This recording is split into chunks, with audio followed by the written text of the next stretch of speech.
When authorities spotted a curtain moving, they uncovered a strange situation waiting in the attic.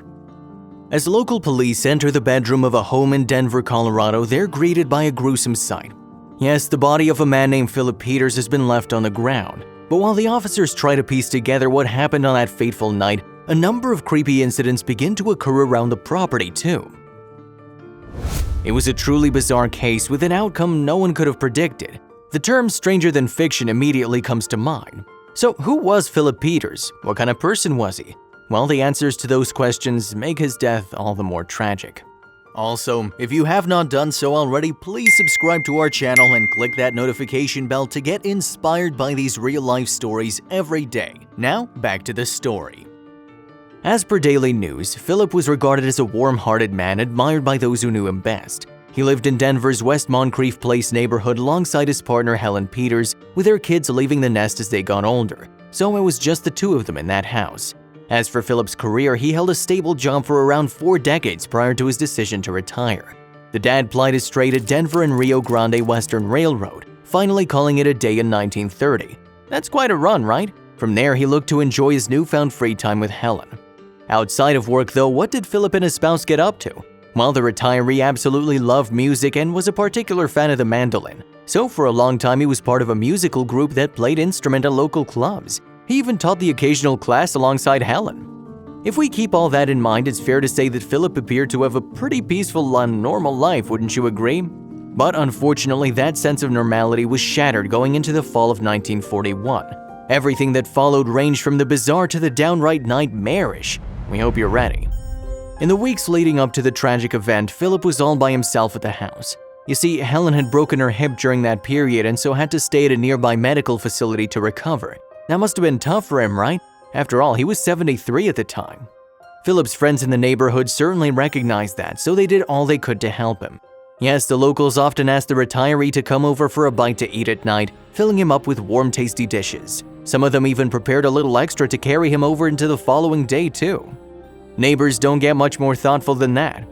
Anyway, this generous routine continued up until October 17, 1941. On that evening, Philip didn't make his scheduled appearance around the dining table. Understandably, his surprising absence caused plenty of concern among the locals, prompting his pals to head over to the house. Yet, nothing could prepare those folks for what they'd uncovered that night. Tragically, they spotted a dead body on the bedroom floor. It was Philip. At that stage, the devastated group contacted the authorities, who quickly realized that the 73-year-old hadn't died from natural causes. No, he'd been murdered.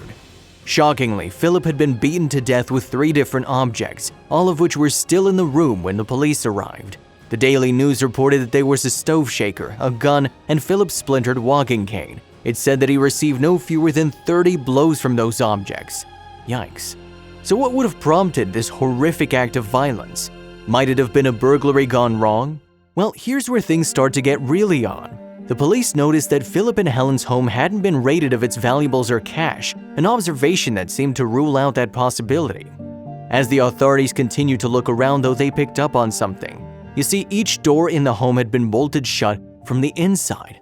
What? How did that happen? It was another unsettling layer to the mystery, made all the more scary by the fact that no signs of the culprit could be uncovered. What happened next then? Simple.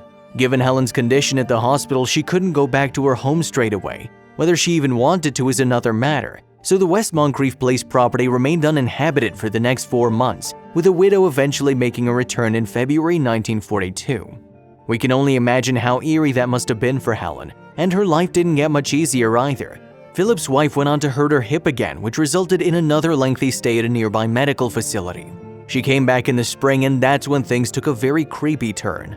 Due to Helen's physical condition, she couldn't leave her bed. As a result of that, she needed someone to look after the house. The role was quickly filled, but no one stayed on beyond the first few shifts. Why? Well, 2 of the former employees seemed to suggest that the property was haunted.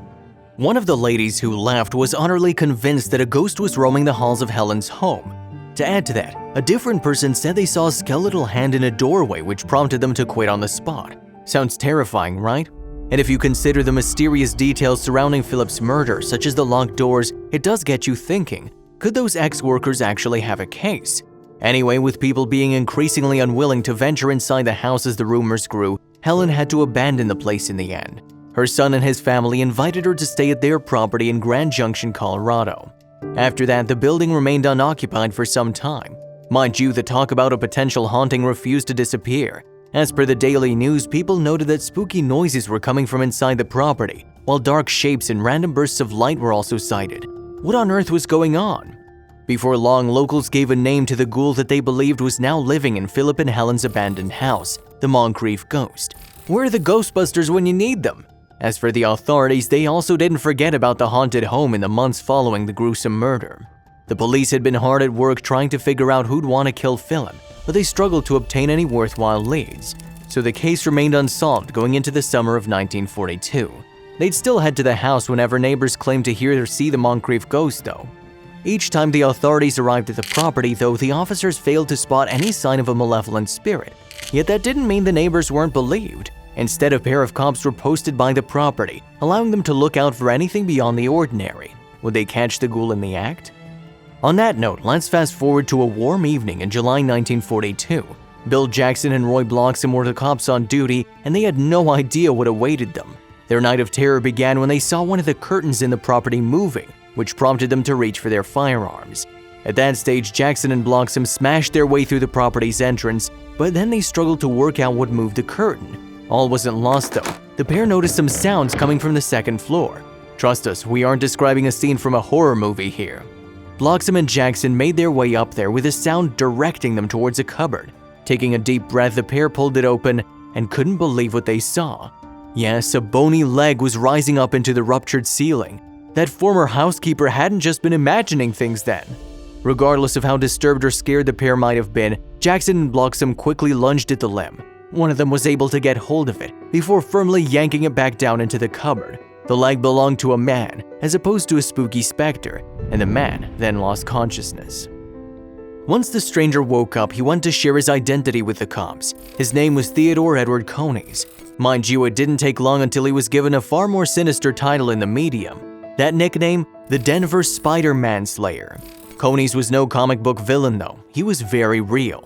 Following his birth in Illinois, Coneys endured an incredibly difficult childhood due to illness. He wasn't strong enough to join the other youngsters outdoors, meaning he was stuck inside for long periods. The Daily News noted that medics even feared that the guy wouldn't live past his late teens, so perilous was his condition. But despite how ill Coneys was, he still found ways to entertain himself as a kid. One of those activities was playing the mandolin. Yep, Philip's instrument of choice. Talk about a weird coincidence. Then again, if you thought that was something, wait until you get a load of this. During Coneys' teenage years, his clan packed their bags for Denver. After they arrived, he eventually visited the club where Philip used to play. The pair were introduced and apparently hit it off. Yes, it said that the youngster was welcomed into the latter's house quite frequently, interacting with Helen too. Following those friendly encounters, Coneys went on to leave Colorado in 1917 after struggling to keep a job. Yet, as we know, the Illinois native didn't stay away forever. He returned to the state in 1941 and immediately thought about the Peters family, so he made his way to their house. No one was there when Coneys arrived though. You see, his return coincided with the time Helen was in hospital. Philip happened to be by her side that evening, and here's where the problem started. The retiree didn't lock his doors after leaving, which encouraged his old pal to venture inside. Coneys then stocked up on snacks from the fridge ahead of devising a truly outrageous scheme. As he informed the cops at the time of his capture, "I thought the attic would become my shelter. I'd sneak out at night and get bits of food from the icebox and they wouldn't even know I was there." How creepy is that? Yup, Coneys essentially became a stowaway, building a cramped home for himself in the attic using newspapers, a single light bulb, and blankets, among other things. Yet his scheme threatened to fall apart when Philip found him at the icebox one night. The jig should have been up. Unfortunately, though, it led to tragedy instead. "Peters didn't recognize me," Coneys continued. "I guess I changed a lot in 30 years. In a state of pure panic, he took a gun off the wall and smashed its handle over Philip's cranium. The intruder revealed, he said he was going to call the police, so I followed him and hit him again."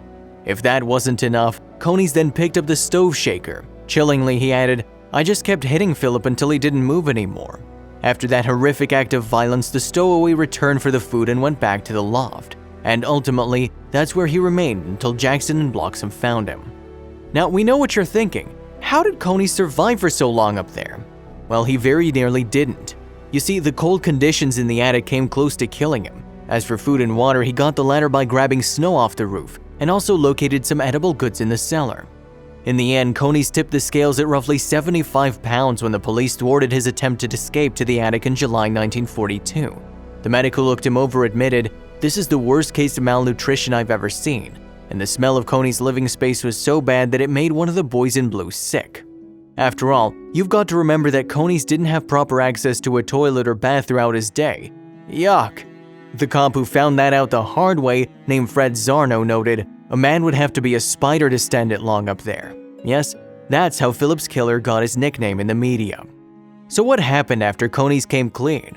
Well, an issue of the Daily News from October 1942 quoted the killer saying, "I feel that justice will come to me," and he was right.